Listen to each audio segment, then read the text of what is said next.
नमस्कार। प्रस्तुत है मुंशी प्रेमचंद जी के द्वारा लिखी हुई कहानी नया विवाह। आइए कहानी सुनते हैं। हमारी देह पुरानी है, लेकिन इसमें सदैव नया रक्त दौड़ता रहता है।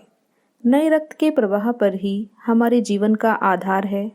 पृथ्वी की इस चिरंतन व्यवस्था में यह नयापन उसके एक एक अणु में, एक एक कण में, तार में बसे हुए स्वरों की भांति सदैव गूंजता रहता है। और यह 100 साल की बुढ़िया आज भी नवेली दुल्हन बनी हुई है। जब से लाला डंगामल ने नया विवाह किया है, उनका यौवन नए सिरे से जाग उठा है। जब पहली स्त्री जीवित थी, तब वे घर में बहुत कम रहते थे। प्रातः से 10-11 बजे तक तो पूजा पाठ ही किया करते थे। फिर भोजन करके दुकान चले जाते, वहां से 1 बजे रात लौटते और थके मांदे सो जाते। यदि लीला कभी कहती जरा और सवेरे आ जाया करो, तो बिगड़ जाते और कहते तुम्हारे लिए क्या दुकान छोड़ दूं या रोजगार बंद कर दूं।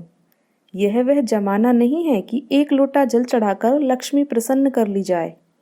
आज उनकी चौखट पर माथा रगड़ना पड़ता है, तब भी उनका मुंह सीधा नहीं होता। लीला बेचारी चुप हो जाती। अभी 6 महीने पहले की बात है। लीला को ज्वर चढ़ा हुआ था। लाला जी दुकान जाने लगे, तब उसने डरते डरते कहा था, देखो मेरा जी अच्छा नहीं है, जरा सवेरे आ जाना। डंगामल ने पगड़ी उतारकर खूंटी पर लटका दी और बोले, अगर मेरे बैठे रहने से तुम्हारा जी अच्छा हो जाए तो मैं दुकान न जाऊंगा। लीला हताश होकर बोली, मैं दुकान जाने को तो नहीं मना करती, केवल जरा सवेरे आने को कहती हूँ। तो क्या दुकान पर बैठा मौज किया करता हूँ? लीला इसका क्या जवाब देती। पति का यह स्नेहहीन व्यवहार उसके लिए कोई नई बात न थी। इधर कई साल से उसे इसका कठोर अनुभव हो रहा था कि उसकी इस घर में कद्र नहीं है। वह अक्सर इस समस्या पर विचार भी किया करती, पर वह अपना कोई अपराध ना पाती। वह पति की सेवा पहले से कहीं ज्यादा करती, उनके कार्यभार को हल्का करने की बराबर चेष्टा करती रहती, बराबर प्रसन्नचित्त रहती, कभी उनकी इच्छा के विरुद्ध कोई काम नहीं करती। अगर उसकी जवानी ढल चुकी थी तो इसमें उसका क्या अपराध था? किसकी जवानी सदैव स्थिर रहती है? अगर अब उसका स्वास्थ्य उतना अच्छा न था तो इसमें उसका क्या दोष? उसे बेकसूर क्यों दंड दिया जाता है? उचित तो यह था कि 25 साल का साहचर्य अब एक गहरी मानसिक और आत्मिक अनुरूपता का रूप धारण कर लेता, जो दोष को भी गुण बना लेता है, जो पके फल की तरह ज्यादा रसीला, ज्यादा मीठा, ज्यादा सुंदर हो जाता है। लेकिन लाला जी का वणिक हृदय हर एक पदार्थ को वाणिज्य की तराजू से तोलता था। बूढ़ी गाय जब ना दूध दे सकती है न बच्चे, तब उसके लिए गौशाला ही सबसे अच्छी जगह है। उनके विचार में लीला के लिए इतना ही काफी था कि घर की मालकिन बनी रहे, आराम से खाए और पड़ी रहे। उसे अख्तियार है चाहे जितने जेवर बनवाए, चाहे जितना स्नान व पूजा करे, केवल उनसे दूर रहे। मानव प्रकृति की जटिलता का एक रहस्य यह था कि डंगामल जिस आनंद से लीला को वंचित रखना चाहते थे, जिसकी उसके लिए कोई जरूरत ही न थी समझते थे, खुद उसी के लिए सदैव प्रयत्न करते रहते थे। लीला 40 वर्ष की होकर बूढ़ी समझ ली गई थी, किंतु वे 43 के होकर भी जवान ही थे, जवानी के उन्माद और उल्लास से भरे हुए। लीला से अब उन्हें एक तरह की अरुचि होती थी, और वह दुखिया जब अपनी त्रुटियों का अनुभव करके प्रकृति के निर्दय आघातों से बचने के लिए रंग व रोगन की आड़ लेती, तब लाला जी उसके बूढ़े नखरों से और भी घृणा करने लगते। वे कहते, बाहर ही तृष्णा, 7 लड़कों की तो माँ हो गई, बाल खिचड़ी हो गए, चेहरा धुले हुए फलालैन की तरह सिकुड़ गया, मगर आपको अभी महावर, सेंदूर, मेहंदी और उबटन की हवस बाकी ही है। औरतों का स्वभाव भी कितना विचित्र है, न जाने क्यों बनाव सिंगार पर इतना जान देती हैं। पूछो अब तुम्हें और क्या चाहिए? क्यों नहीं मन को समझा लेती कि जवानी विदा हो गई और इन उपादानों से वह वापस नहीं बुलाई जा सकती। लेकिन वे खुद जवानी का स्वप्न देखते रहते थे। उनकी जवानी की तृष्णा अभी शांत न हुई थी। जाड़ों में रसों और पाकों का सेवन करते रहते थे। हफ्ते में 2 बार खिजाब लगाते और एक डॉक्टर से मंकी ग्लैंड के विषय में पत्र व्यवहार कर रहे थे। लीला ने उन्हें असमंजस में देखकर कातर स्वर में पूछा, कुछ बतला सकते हो कै बजे आओगे? लाला जी ने शांत भाव से पूछा, तुम्हारा जी आज कैसा है? लीला क्या जवाब दे? अगर कहती है कि बहुत खराब है तो शायद वे महाशय वही बैठ जाएं और उसे जली कटी सुनाकर अपने दिल का बुखार निकालें। अगर कहती है कि अच्छी हूं तो शायद निश्चिंत होकर 2 बजे तक कहीं खबर न ले। इस दुविधा में डरते डरते बोली, अब तक तो हल्की थी लेकिन अब कुछ भारी हो रही है। तुम जाओ, दुकान पर लोग तुम्हारी राह देखते होंगे। हाँ, ईश्वर के लिए 1-2 ना बजा देना। लड़के सो जाते हैं, मुझे जरा भी अच्छा नहीं लगता, जी घबराता है। सेठ जी ने अपने स्वर में स्नेह की चाशनी देकर कहा, 12 बजे तक जरूर आ जाऊंगा। लीला का मुख धूमिल हो गया। उसने कहा, 10 बजे तक नहीं आ सकते? 11:30 से पहले किसी तरह नहीं। नहीं, 10:30। अच्छा, 11 बजे। लालाजी वादा करके चले गए, लेकिन 10 बजे रात को एक मित्र ने मुजरा सुनने के लिए बुला भेजा। इस निमंत्रण को कैसे इनकार कर देते? जब एक आदमी आपको खातिर से बुलाता है, तब यह कहाँ की भल मनसाहत है कि आप उसका निमंत्रण अस्वीकार कर दें।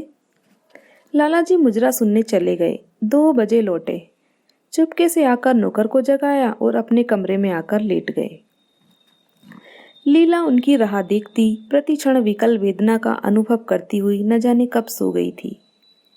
अंत को इस बीमारी ने अभागिनी लीला की जान ही लेकर छोड़ा। लालाजी को उसके मरने का बड़ा दुख हुआ। मित्रों ने संवेदना के तार भेजे। एक दैनिक पत्र ने शोक प्रकट करते हुए लीला के मानसिक और धार्मिक सद्गुणों का खूब बढ़ाकर वर्णन किया। लालाजी ने इन सभी मित्रों को हार्दिक धन्यवाद दिया और लीला के नाम से बालिका विद्यालय में 5 वजीफे प्रदान किए तथा मृतक भोज तो जितने समारोह से किया गया, वह नगर के इतिहास में बहुत दिनों तक याद रहेगा। लेकिन 1 महीना भी न गुजरने पाया था कि लालाजी के मित्रों ने चारा डालना शुरू कर दिया और उसका यह असर हुआ कि 6 महीने की विधुरता के तप के बाद उन्होंने दूसरा विवाह कर लिया। आखिर बेचारे क्या करते? जीवन में एक सहचरी की आवश्यकता तो थी ही, और इस उम्र में तो एक तरह से वह अनिवार्य हो गई थी।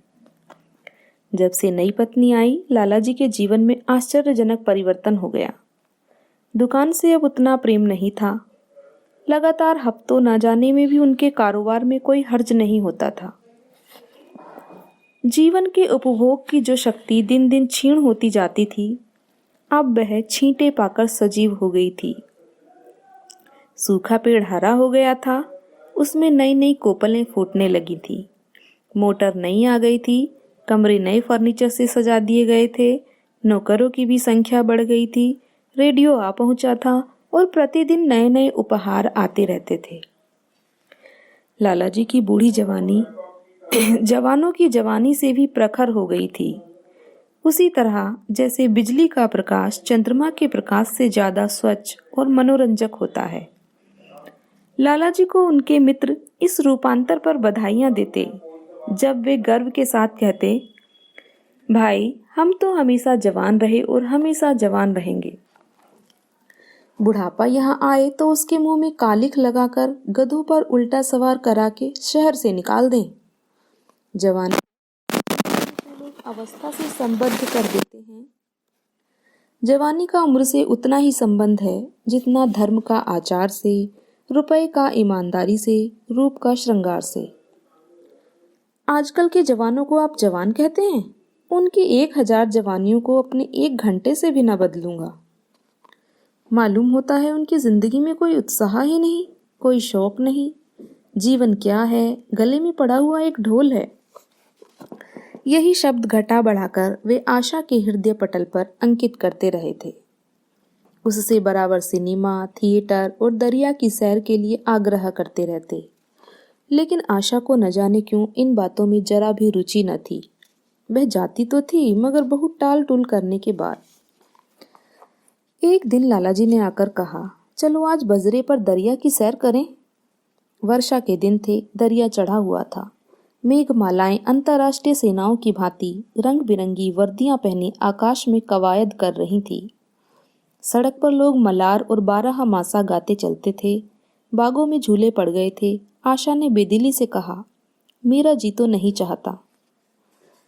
लालाजी ने मृदु प्रेरणा के साथ कहा, तुम्हारा मन कैसा है जो आमोद प्रमोद की ओर आकर्षित नहीं होता?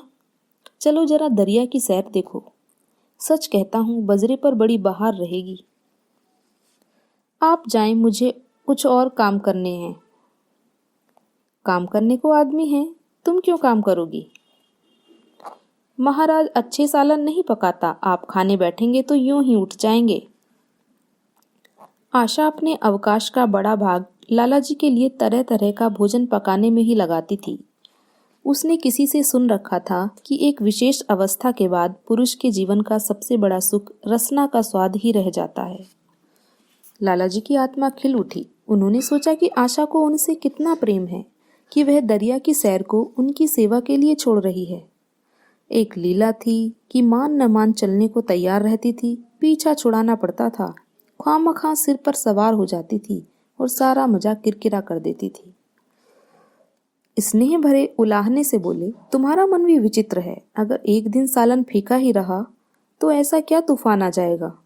तुम तो मुझे बिल्कुल निकम्मा बनाए देती हो। अगर तुम न चलोगी तो मैं भी नहीं जाऊंगा। आशा ने जैसे गले से फंदा छुड़ाते हुए कहा, आप भी तो मुझे इधर उधर घुमा घुमा कर मेरा मिजाज बिगाड़ देते हैं। यह आदत पड़ जाएगी तो घर का धंधा कौन करेगा। मुझे घर के धंधों की रत्ती भर भी परवाह नहीं, बाल की नोक बराबर भी नहीं। मैं चाहता हूं कि तुम्हारा मिजाज बिगड़े और तुम गृहस्थी की चक्की से दूर रहो। और तुम मुझे बार बार आप क्यों कहती हो? मैं चाहता हूं तुम मुझे तुम कहो, तू कहो, गालियां दो, धौल जमाओ। तुम तो मुझे आप कहकर जैसे देवता के सिंहासन पर बैठा देती हो। मैं अपने घर में देवता नहीं, चंचल बालक बनना चाहता हूँ। आशा ने मुस्कुराने की चेष्टा करके कहा, भला मैं आपको तुम कहूंगी? तुम बराबर वाले को कहा जाता है कि बड़ों को? मुनीम ने 1 लाख के घाटे की खबर सुनाई होती तो भी शायद लालाजी को इतना दुख न होता जितना आशा के इन कठोर शब्दों से हुआ। उनका सारा उत्साह, सारा उल्लास जैसे ठंडा पड़ गया। सिर पर बांकी रखी हुई फूलदार टोपी, गले में पड़ी हुई जोगी रंग की चुनी हुई रेशमी चादर, वह तंजेब का बेलदार कुर्ता जिसमें सोने के बटन लगे हुए थे, यह सारा ठाठ कैसे उन्हें हास्यजनक जान पड़ने लगा, जैसे वह सारा नशा किसी मंत्र से उतर गया हो। निराश होकर बोले, तो तुम्हें चलना है या नहीं? मेरा जी नहीं चाहता। तो मैं भी न जाऊं। मैं आपको कब मना करती हूं? फिर आप कहा।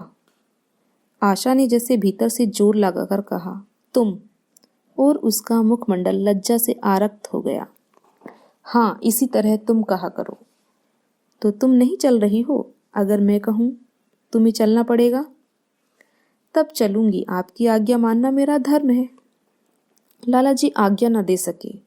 आज्ञा और धर्म जैसे शब्द उनके कानों में चुभने से लगे। खिसियाए हुए बाहर को चल पड़े।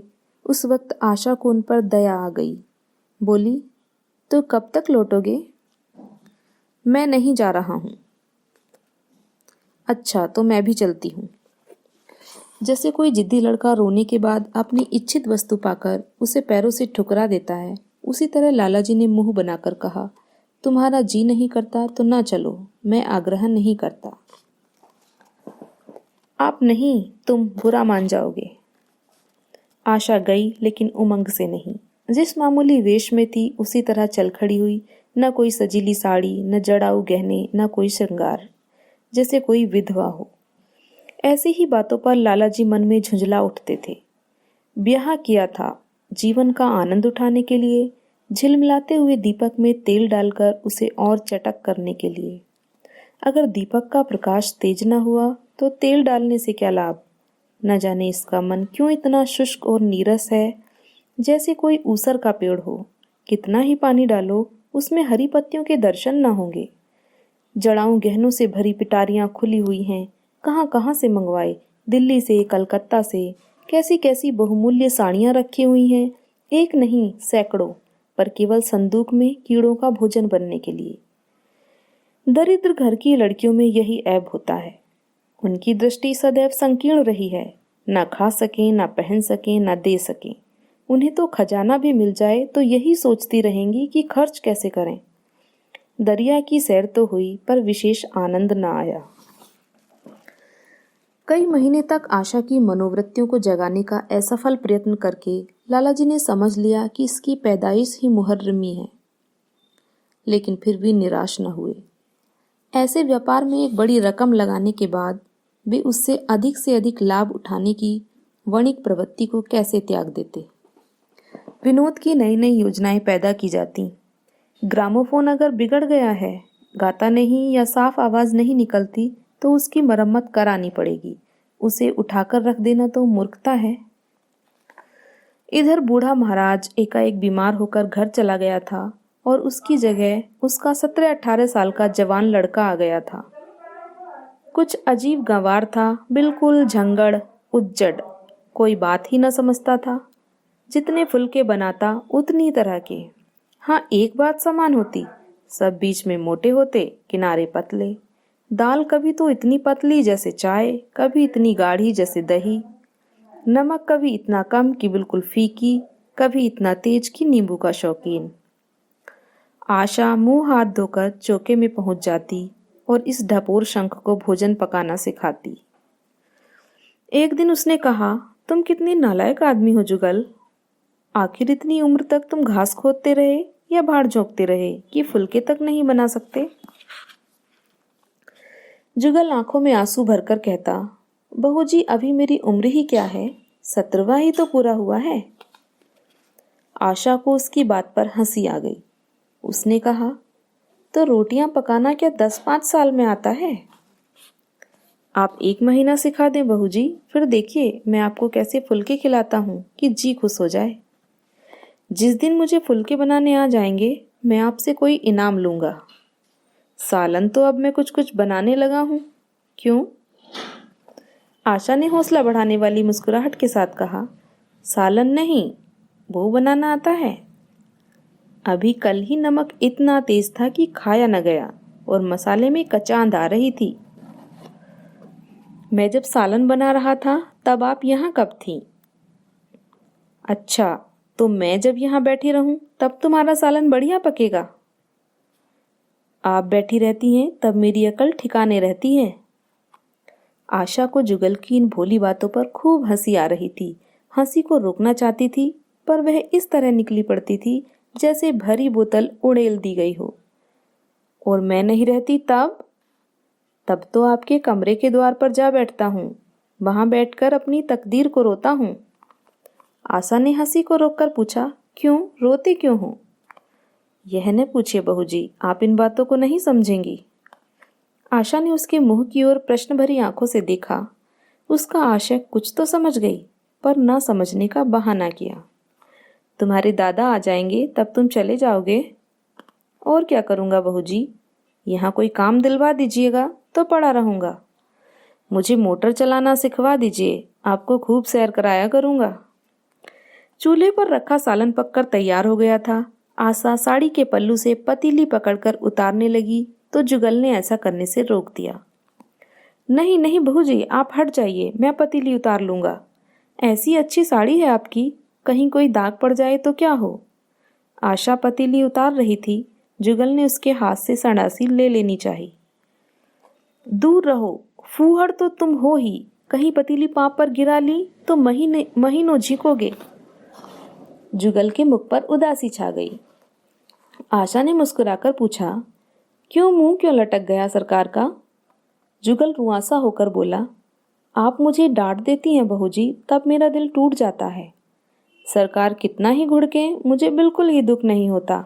आपकी नजर कड़ी देखकर मेरा खून सर्द हो जाता है। आशा ने दिलासा दिया, मैंने तुम्हें डांटा तो नहीं, केवल यही तो कहा कि कहीं पतीली तुम्हारे पांव पर गिर पड़े तो क्या हो। हाथ ही तो आपका भी है, कहीं आपके ही हाथ से छूट पड़े तो। लाला डंगामल ने रसोई घर के द्वार पर आकर कहा, आशा जरा यहाँ आना, देखो तुम्हारे लिए कितने सुंदर गमले लाया हूँ, तुम्हारे कमरे के सामने रखे जाएंगे।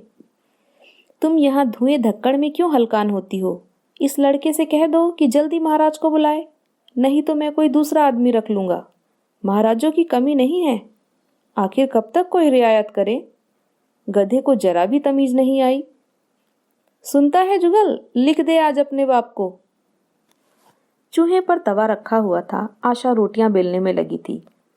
जुगल तवे के लिए रोटियों का इंतजार कर रहा था। ऐसी हालत में भला आशा कैसे गमले देखने जाती।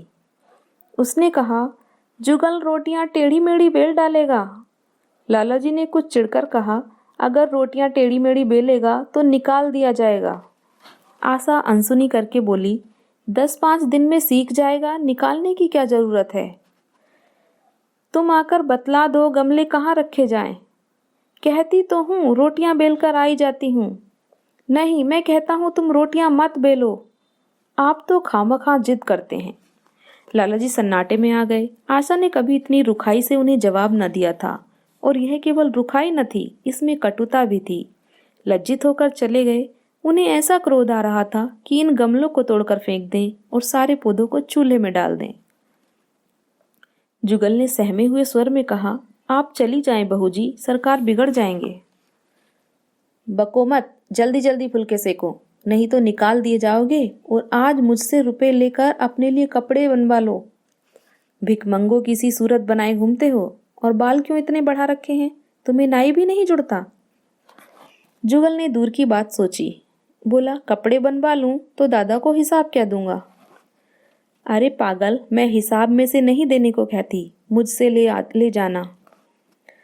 जुगल काहिलपन की हंसी हंसा। आप बनवाएंगी तो अच्छे कपड़े लूंगा। खद्दर के मलमल का कुर्ता, खद्दर की धोती, रेशमी चादर, अच्छा सा चप्पल। आशा ने मीठी मुस्कान से कहा, और अगर अपने दाम से बनवाने पड़े तब कपड़े ही क्यों बनवाऊंगा। बड़े चालाक हो तुम। जुगल ने अपनी बुद्धिमत्ता का प्रदर्शन किया। आदमी अपने घर में सूखी रोटियां खाकर सो रहता है, लेकिन दावत में तो अच्छे अच्छे पकवान ही खाता है। वहां भी यदि रूखी रोटियां मिले तो वह दावत में जाए ही नहीं। यह सब मैं नहीं जानती। एक गाढ़े का कुर्ता बनवा लो और एक टोपी ले लो। हजामत के लिए 2 आने पैसे ऊपर से ले लो। जुगल ने मान करके कहा, रहने दीजिए, मैं नहीं लेता। अच्छे कपड़े पहनकर निकलूंगा तब तो आपकी याद आएगी। सड़ियल कपड़े पहनकर तो और जी जलेगा। तुम स्वार्थी हो, मुफ्त के कपड़े लोगे और साथ ही बढ़िया भी। जब यहाँ से जाने लगूं तब आप मुझे अपना एक चित्र दीजिएगा। मेरा चित्र लेकर क्या करोगे। अपनी कोठरी में लगाऊंगा और नित्य देखा करूंगा। बस वही साड़ी पहनकर खिंचवाना जो कल पहनी थी, और वही मोतियों की माला भी। मुझे नंगी नंगी सूरत अच्छी नहीं लगती। आपके पास तो बहुत गहने होंगे। हाँ हैं। तो आप पहनती क्यों नहीं। तुम्हें गहने अच्छे लगते हैं। बहुत। लाला जी ने फिर आकर जलते हुए मन से कहा, अभी तक तुम्हारी रोटियां नहीं पकी जुगल। अगर कल से तूने अपने आप अच्छी रोटियां न पकाई तो मैं तुझे निकाल दूंगा। आशा ने तुरंत हाथ मुंह धोया और बड़े प्रसन्न मन से लाला जी के साथ गमले देखने चली। इस समय उसकी छवि में प्रफुल्लता की रौनक थी। बातों में भी जैसे शक्कर घुली हुई थी। लाला जी का सारा खिसियानापन मिट गया था। उसने गमलों को मुग्ध आंखों से देखकर कहा, मैं इनमें से कोई गमला न जाने दूंगी। सब मेरे कमरे के सामने रखवाना। सब कितने सुंदर पौधे हैं, वाह। इनके हिंदी नाम भी मुझे बतला देना। लाला जी ने छेड़ा, सब गमले क्या करोगी, 10-5 पसंद कर लो, शेष मैं बाहर रखवा दूंगा। जी नहीं, मैं एक भी न छोड़ूंगी, सब यहीं रखे जाएंगे। बड़ी लालचिन हो तुम। लालचिन ही सही, मैं आपको एक भी न दूंगी। 2-4 तो दे दो, इतनी मेहनत से लाया हूं। जी नहीं, इनमें से एक भी ना मिलेगा। दूसरे दिन आशा ने अपने को आभूषण से खूब सजाया और फिरोजी साड़ी पहनकर निकली। तब लाला जी की आंखों में ज्योति आ गई। समझे, अवश्य ही अब उनके प्रेम का जादू कुछ कुछ चल रहा है। नहीं तो उनके बार बार के आग्रह करने और बार बार याचना करने पर भी उसमें कोई आभूषण न पहने थे। कभी कभी मोतियों का हार गले में डाल लेती थी, वह भी ऊपरी मन से। आज वह आभूषणों से अलंकृत होकर फूली नहीं समाती, इतराई जाती है, मानो कहती हो, देखो मैं कितनी सुंदर हूँ। पहले जो बंद कली थी आज वह खिल गई थी। लाला जी पर घड़ों नशा चढ़ा हुआ था। वे चाहते थे उनके मित्र और बंधु वर्ग आकर इस सोने की रानी के दर्शनों से अपनी आंखें ठंडी करें, देखें कि वह कितनी सुखी, संतुष्ट और प्रसन्न है। जिन विद्रोहियों ने विवाह के समय तरह तरह की शंकाएं की थी, वे आंखें खोलकर देखें कि डंगामल कितना सुखी है। विश्वास, अनुराग और अनुभव ने चमत्कार किया है। उन्होंने प्रस्ताव किया, चलो कहीं घूम आए, बड़ी मजेदार हवा चल रही है। आशा इस वक्त कैसे जा सकती थी? अभी उसे रसोई में जाना था। वहां से कहीं 12 बजे फुर्सत मिलेगी, फिर घर के दूसरे धंधों में सिर पर सवार हो जाएंगे। सैर सपाटे के पीछे क्या घर चौपट कर दें? सेठ जी ने उसका हाथ पकड़ लिया और कहा, नहीं, आज मैं तुम्हें रसोई में न जाने दूंगा। महाराज के किए कुछ न होगा। तो आज उसकी शामत भी आ जाएगी। आशा के मुख पर से वह प्रफुल्लता जाती रही, मन भी उदास हो गया। एक सोफे पर लेटकर बोली, आज न जाने क्यों कलेजे में मीठा मीठा दर्द हो रहा है। ऐसा दर्द कभी नहीं होता था। सेठ जी घबरा उठे। यह दर्द कब से हो रहा है? हो तो रहा है रात से ही, लेकिन अभी कुछ कम हो गया था, अब फिर होने लगा है। रह रहकर जैसे चुभन हो जाती है। सेठ जी एक बात सोचकर दिल ही दिल में फूल उठे। अब वे गोलियां रंग ला रही हैं। राजवैद्य जी ने कहा भी था कि जरा सोच समझकर इनका सेवन कीजिएगा। क्यों न हो, खानदानी वैद्य हैं। इनके बाप बनारस के महाराज के चिकित्सक थे। पुराने और परीक्षित नुस्खे हैं इनके पास। उन्होंने कहा, तो रात से ही यह दर्द हो रहा है, तुमने मुझसे कहा नहीं? नहीं तो वैद्य जी से कोई दवा मंगवाता। मैंने समझा था आप अच्छा हो जाएगा, मगर अब बढ़ रहा है। कहाँ दर्द हो रहा है, जरा देखूं, कुछ सूजन तो नहीं है? सेठ जी ने आशा के आंचल की तरफ हाथ बढ़ाया। आशा ने शर्माकर सिर झुका लिया। उसने कहा, यह तुम्हारी शरारत मुझे अच्छी नहीं लगती। मैं अपनी जान से मरती हूँ, तुम्हें हंसी सूझती है। जाकर कोई दवा ला दो। सेठ जी अपने पुंसत्व का यह डिप्लोमा पाकर उससे कहीं ज्यादा प्रसन्न हुए, जितना राय बहादुरी पाकर होते। इस विजय का डंका पीटे बिना उन्हें कैसे चैन आ सकता था? जो लोग उनके विवाह के विषय में द्वेषमय टिप्पणियां कर रहे थे, उन्हें नीचा दिखाने का कितना अच्छा अवसर हाथ आया है, और इतनी जल्दी। पहले पंडित भोलानाथ के पास गए और भाग्य ठोक कर बोले, भाई मैं तो बड़ी विपत्ति में फंस गया। कल से उनके कलेजे में दर्द हो रहा है। कुछ बुद्धि काम नहीं करती। कहती हैं ऐसा दर्द पहले कभी नहीं हुआ था। भोलानाथ ने कुछ बहुत हमदर्दी न दिखाई। सेठ जी यहाँ से उठकर अपने दूसरे मित्र लाला फागमल के पास पहुंचे और उनसे भी लगभग इन्हीं शब्दों में यह शोक संवाद कहा। फागमल बड़ा शोहदा था, मुस्कुरा कर बोला, मुझे तो आपकी शरारत मालूम होती है। सेठ जी की बाँछें खिल गईं। उन्होंने कहा, मैं अपना दुख सुना रहा हूँ और तुम्हें दिल लगी सूझती है। जरा भी आदमियत तुम में नहीं है। मैं दिल लगी नहीं कर रहा हूँ, इसमें दिल लगी की क्या बात है? वे हैं कमसिन कोमलांगी, आप ठहरे पुराने लठैत, दंगल के पहलवान। बस अगर यह बात ना निकले तो मूछें मुड़ा लूं। सेठ की आंखें जगमगा उठी। मन में यौवन की भावना प्रबल हो उठी और उसके साथ ही मुख पर भी यौवन की झलक आ गई। छाती जैसे कुछ फैल गई। चलते समय उनके पग कुछ अधिक मजबूती से जमीन पर पड़ने लगे और सिर की टोपी भी न जाने कैसे बाकी हो गई। आकृति से बांकपन की शान बरसने लगी। जुगल ने आशा को सिर से पांव तक जगमगाते देखकर कहा, बस बहू जी, आप इसी तरह पहने ओढ़ा रहा करें। आज मैं आपको चूल्हे के पास न आने दूंगा। आशा ने नयन बाण चलाकर कहा, क्यों, आज यह नया हुक्म क्यों? पहले तो तुमने कभी मना नहीं किया। आज की बात दूसरी है। जरा सुनो क्या बात है। मैं डरता हूँ कहीं आप नाराज ना हो जाएं। नहीं नहीं, कहो, मैं नाराज ना होऊंगी। आज आप बहुत सुंदर लग रहे हैं। लाला डंगामल ने असंख्य बार आशा के रूप और यौवन की प्रशंसा की थी, मगर उनकी प्रशंसा में उसे बनावट की गंध आती थी। वे शब्द उनके मुख से निकलकर कुछ ऐसे लगते थे जैसे कोई पंगु दौड़ने की चेष्टा कर रहा हो। जुगल के इन सीधे शब्दों में एक उन्माद था, नशा था, एक चोट थी। आशा की सारी देह प्रकंपित हो गई। तुम मुझे नजर लगा दोगे जुगल, इस तरह क्यों घूरते हो? जब यहाँ से चला जाऊंगा तब आपकी बहुत याद आएगी। रसोई पकाकर तुम सारे दिन क्या किया करते हो, दिखाई नहीं देते? सरकार रहते हैं इसलिए नहीं आता। फिर अब तो मुझे जवाब मिल रहा है, देखिए भगवान कहाँ ले जाते हैं। आशा की मुख मुद्रा कठोर हो गई। उसने कहा, कौन तुम्हें जवाब देता है? सरकार ही तो कहते हैं तुझे निकाल दूंगा। अपना काम किए जाओ, कोई नहीं निकालेगा। अब तो तुम फुलके भी अच्छे बनाने लगे। सरकार है बड़े गुस्सेवर, 2-4 दिन में उनका मिजाज ठीक किए देती हूँ। आपके साथ चलते हैं तो आपके बाप से लगते हैं। तुम बड़े मुंहफट हो, खबरदार जबान संभाल कर बातें किया करो। किंतु अप्रसन्नता का यह जीना आवरण उनके मनोरहस्य को छिपा न सका। वह प्रकाश की भांति उसके अंदर से निकला पड़ता था। जुगल ने फिर उसी निर्भीकता से कहा, मेरा मुंह कोई बंद कर ले, यहाँ यूं सभी यही कहते हैं। मेरा ब्याह कोई 50 साल की बुढ़िया से कर दे तो मैं घर छोड़कर भाग जाऊं, या तो खुद जहर खा लूं या उसे जहर देकर मार डालूं। फांसी ही तो होगी। आशा उस कृत्रिम क्रोध को कायम न रख सकी। जुगल ने उसकी हृदय वीणा के तारों पर मिजराब की ऐसी चोट मारी थी कि उसके बहुत जब्त करने पर भी मन की व्यथा बाहर निकल आई। उसने कहा, भाग्य भी तो कोई वस्तु है। ऐसा भाग्य जाए भाड़ में। तुम्हारा ब्याह किसी बुढ़िया से ही करूंगी, देख लेना। तो मैं भी जहर खा लूंगा, देख लीजिएगा। क्यों?